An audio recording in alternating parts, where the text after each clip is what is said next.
Welcome to Chapter 5-5. We are adding and subtracting unlike fractions. Here's an example.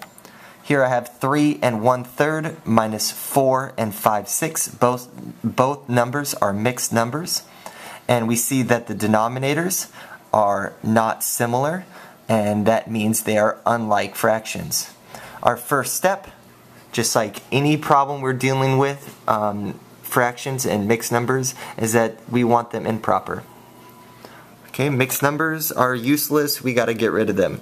So 3 1/3, I'm going to multiply the bottom, and I'm going to add the top. 3 times 3 is 9, plus 1 is 10 over 3.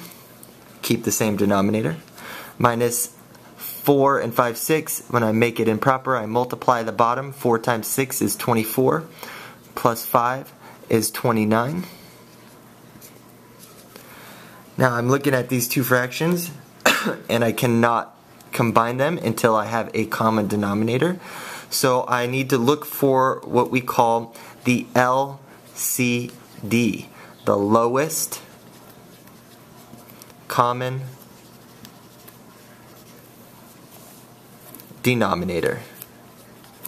So I want to find the smallest number that both of these would multiply to. In essence, I'm finding the least common multiple. The smallest number that both a 3 and a 6 would multiply to is 6. So this one, I don't actually have to change it to become a 6, it already is. So this fraction is going to stay the same. Now I need to get this fraction and rewrite it with a common denominator of 6. To get that 3 to become a 6, I multiplied it by 2. Whatever I do to the denominator, I also need to do to the numerator. That way I'm not changing the value of that fraction. And 2 times 3 got me to 6. 2 times 10 is 20.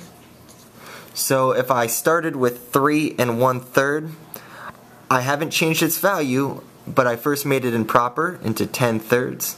And then I made it with a denominator of 6 by making 20 over 6. These three fractions, 3 1/3, 10/3, and 20 over 6, are all the same fraction. They just look differently. Okay, now I am ready to combine. I have 20 minus 29. Now that I have the same denominator, I just combine the numerators. And 20 minus 29, I have more negatives than I do positives, so I'm going to have negative 9. And keep the same denominator, negative 9 over 6. And negative 9 over 6 can be simplified. They both can be divided by 3. So this wouldn't be incorrect, but we always want to simplify our fractions.